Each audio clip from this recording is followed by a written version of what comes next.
കൃഷ്ണൻ നേരത്തെ ചോദിച്ചാൽ ഒരു കൃത്യമായിട്ട് ഒരു രണ്ട് മറുപടി ഞാൻ ചോദിച്ചു കൃത്യമായിട്ടൊന്ന് പറഞ്ഞു നേരത്തെ അത് പറഞ്ഞു പോവാണ്. ആന്റണി പെരുമ്പാവൂർ ഈ സുരേഷ് കുമാറായിട്ട് വിഷയത്തിൽ ആന്റണി പെരുമ്പാവൂർ പല പ്രാവശ്യം ലിസ്റ്റിനെയും സംഘടനയുള്ള പല ഭാരവാഹികളും വിളിച്ചു ലിസ്റ്റിൽ കൃത്യമായിട്ട് അറിയാം. ഈ എൻ്റെ പ്രശ്നത്തിൽ നിങ്ങളൊരു വാർത്താക്കുറിപ്പ് ഇറക്കി ഈ കാര്യങ്ങൾ അങ്ങനെ പറഞ്ഞ് ശരിയല്ല എന്ന് പറയാൻ വേണ്ടി ആന്റണി പെരുമ്പാവൂർ ആവശ്യപ്പെട്ടിരുന്നു. ഇല്ലെങ്കിൽ ഇല്ല എന്ന് ലിസ്റ്റ് പറയണം, ഉണ്ടെങ്കിൽ ഉണ്ട് എന്ന് പറയണം. അങ്ങനെ തിരുത്താത്തത് കൊണ്ട് തന്നെയാണ് ആന്റണി പെരുമ്പാവൂർ ഫേസ്ബുക്ക് പോസ്റ്റ് ഇട്ട എന്ന കാര്യത്തിൽ യാതൊരു സംശയമില്ല. അതിന് കൃത്യമായിട്ട് നേരത്തെ കൃത്യമായ മറുപടിയല്ല പറഞ്ഞത്, അതിന് മറുപടി പറയണം. അതോടൊപ്പം താരങ്ങൾ നിർമ്മിച്ചാൽ തിയേറ്ററിൽ കളിക്കില്ല എന്ന് പറഞ്ഞ അടിസ്ഥാന സിനിമ ഓടിക്കില്ല എന്ന് പറഞ്ഞതിൽ ലിസ്റ്റിന് തിയേറ്റർ ഉണ്ട്. ലിസ്റ്റിന് അങ്ങനെ ഉണ്ടായാൽ തൻ്റെ അങ്ങനെ പണിമുടക്ക് വന്നാൽ ലിസ്റ്റിന്റെ തിയേറ്ററിൽ ആ സിനിമകൾ ഓടിക്കുമോ? ഈ രണ്ടിനും കൃത്യമായ ഒരു മറുപടി തന്നെ. അല്ല, അതായത് സുരേഷ് ഏട്ടൻ അങ്ങനെ പറഞ്ഞൊരു കാര്യം ഞാൻ കേട്ടിട്ടില്ല. ഫസ്റ്റ് ഞാൻ കേൾക്കാത്തൊരു കാര്യം കേട്ടു എന്ന് പറഞ്ഞു കഴിഞ്ഞിട്ട് ഞാൻ മറുപടി തരത്തില്ല. പക്ഷേ താരങ്ങൾ നിർമ്മിച്ചു കഴിഞ്ഞാൽ ഞാൻ എൻ്റെ തിയേറ്ററിൽ പടം കളിക്കും. അതിനെന്താണ് പ്രശ്നം ഇരിക്കുന്നത്? ഞാൻ കേൾക്കാത്ത കാര്യത്തിന് ഞാൻ എങ്ങനെയാണ് മറുപടി പറയുക? ഞാൻ അത് കേട്ടു. ഞാനില്ലായിരുന്നു, ഞാൻ അറിഞ്ഞില്ലായിരുന്നാ ഞാൻ പറഞ്ഞത്. അപ്പൊ ആന്റണി പെരുമ്പാവൂർ താങ്കളെ വിളിച്ചില്ലേ? കാര്യങ്ങൾ ആവശ്യപ്പെട്ടില്ലേ? ഇത് കഴിഞ്ഞപ്പോൾ ഇങ്ങനെ ഒരു തിരുത്ത് വേണമെന്ന് ആവശ്യപ്പെട്ടില്ലേ? അല്ല, ഇത് കഴിഞ്ഞപ്പോൾ പറഞ്ഞില്ലേ? ആ ഒരു തിരുത്ത് ആവശ്യപ്പെട്ടിരുന്നല്ലോ.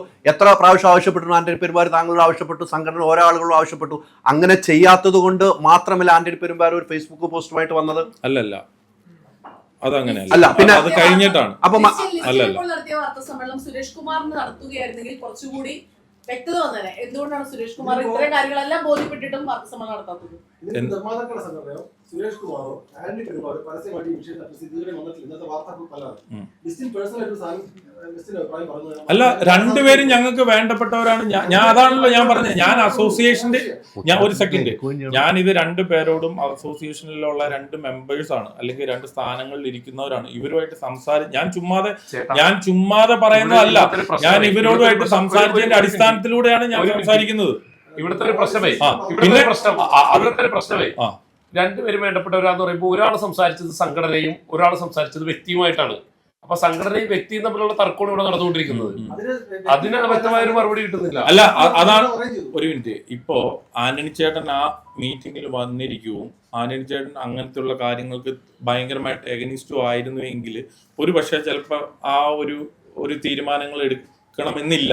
മനസ്സിലായോ?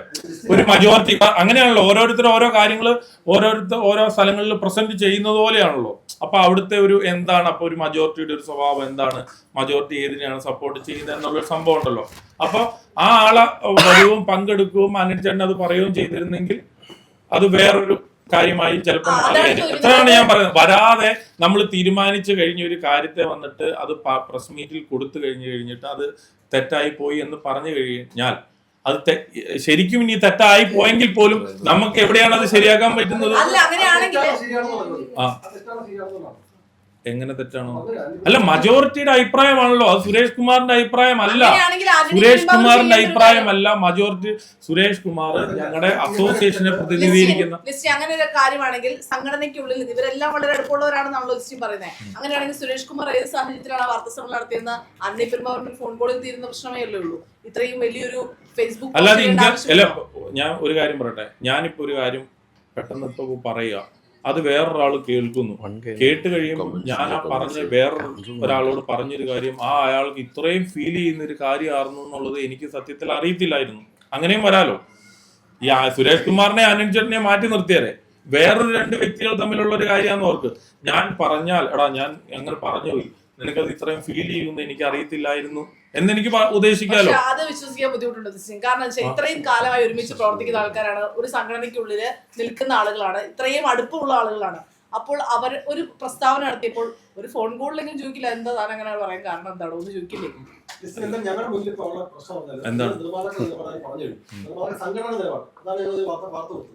ലിസ്റ്റിൽ വ്യക്തി എന്ന നിലയാണ് ഇപ്പോൾ വാർത്ത നടക്കുന്നത്. അങ്ങനെ മനസ്സിലാക്കാൻ പറ്റുള്ളൂ. അല്ല, തീർച്ചയായിട്ടും ഞാൻ അങ്ങനെ തന്നെയാണല്ലോ പറഞ്ഞത്. ഇതൊരു കേരള ഫിലിം പ്രൊഡ്യൂസർ അസോസിയേഷൻ പറഞ്ഞിട്ടുള്ള ഒരു വാർത്താ സമ്മേളനമോ ഡിസ്ട്രിബ്യൂട്ടർ അസോസിയേഷൻ പറഞ്ഞിട്ടുള്ള വാർത്താ സമ്മേളനമോ അല്ല. ഞാൻ ഒരു വ്യക്തി എന്നുള്ള നിലയിൽ ഞാൻ തിയേറ്റർ നടത്തുന്ന ആളാണ്. ഞാൻ ഈ സിനിമ നിർമ്മാതാവാണ്. ഇപ്പോഴും 3-4 സിനിമകൾ നടത്തിക്കൊണ്ടിരിക്കുന്ന നിർമ്മാതാവാണ് ഞാൻ. ഇതിന്റെ ഈ അസോസിയേഷന്റെ ഒക്കെ ഭാരവാഹിത്വം 2 അസോസിയേഷനിൽ വഹിക്കുന്ന ഒരാൾ എന്നുള്ള നിലയിൽ ഇതെന്റെ പേഴ്സണൽ ഇതാണ്. ഈ കാര്യത്തെ പറ്റി ഇതെന്താണെന്ന് പറയുക, എല്ലാവരും ഞങ്ങൾക്കിടയിലുള്ള ഞങ്ങളുടെ കുടുംബത്തിൽ ഇപ്പോൾ ഒരു ഇത്രയും പേരുണ്ടെങ്കിൽ ആളുകൾ അങ്ങോട്ടും ഇങ്ങോട്ടും ഫേസ്ബുക്ക് പോസ്റ്റ് ഇട്ട് ഓരോരുത്തർ ഇന്നിപ്പോൾ ഒരാൾ ഇടുന്നു, നാളെ വേറെ 2 പേര് ഇടുന്നു, അതിന്റെ പിറ്റേ ദിവസം ഒരു 4 പേരിലേക്ക് ഇത് പോവാണ്. ഇത്രയും പോകാനായിട്ടുള്ള പ്രശ്നങ്ങൾ ഒന്നും ഇതിലില്ല എന്ന് മാത്രമാണ് ഇതുകൊണ്ടിട്ട് ഉദ്ദേശിക്കുന്നത്. ഈ മീറ്റിംഗ് കൊണ്ടിട്ട് നമ്മൾ അത്രേ പറയാൻ ഉദ്ദേശിക്കുന്നുള്ളൂ.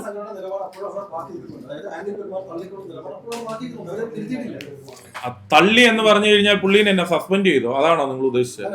പുള്ളീനെ അങ്ങനെയല്ല. ആനന്ദ് ചേട്ടൻ അത് അങ്ങനെ ഒരു അസോസിയേഷന്റെ ഒരു പ്രസിഡന്റ് ആയിട്ടുള്ള ഒരാള് ഒരു സംഘടന കൂട്ടായ്മയിൽ എടുത്ത ഒരു തീരുമാനത്തെ പറഞ്ഞപ്പോൾ ആനന്ദ് ചേട്ടൻ അത് അങ്ങനെ ഇടാൻ പാടില്ലായിരുന്നു എന്നാണ് ആ കത്തിന്റെ ഒരു ചെറിയ ഉള്ളടക്കം. ആ 2 പേജ് അടങ്ങുന്ന ഒരു കത്തിന്റെ ഉള്ളടക്കം എന്ന് പറയുന്നത് അത് മാത്രമേ ഉള്ളൂ. ഇത് അടുത്ത ദിവസം ഇവർ തമ്മിൽ ഇരിക്കുന്നുണ്ട്, ഇവരെ വിളിച്ചിട്ടുണ്ട്. ഇരുന്ന് കഴിയുമ്പോൾ ഈ പ്രശ്നം സോർട്ട് ഔട്ട് ആണ്, അത്രേ ഉള്ളൂ. അല്ലാതെ ഞാൻ ഇപ്പോഴും 100% ഉറപ്പ് വരുവാണ്, നാളെ അസോസിയേഷന് വേണ്ടിയിട്ടിട്ട് അസോസിയേഷൻ സംഘടന തീരുമാനിക്കുന്ന ഒരു കാര്യം തീരുമാനിച്ചു കഴിഞ്ഞാൽ അതിന്റെ ഏറ്റവും മുൻപന്തിയിൽ നിൽക്കുന്ന ഒരാളായിരിക്കും ആന്റണി പെരുമ്പാവൂർ. അതിൻ്റെ അകത്ത് 1% ഡൗട്ടില്ല. അത് ഞാൻ 100% ഞാൻ പറയുകയാണ്. അത് ആന്റണി പെരുമ്പാവൂർ ആ സംഘടനയ്ക്കൊപ്പം 100% ഒരു അഭിപ്രായ വ്യത്യാസവും ഇല്ലാതെ 100% ഉണ്ടാവും. Ultra modern kitchen devices. ഒരു കിച്ചണിൽ വേണ്ട എല്ലാ ലേറ്റസ്റ്റ് ബ്രാൻഡുകളും ഇവിടെയുണ്ട്. ലോകോത്തര ബ്രാൻഡുകൾ, original products, wide range. MyG future.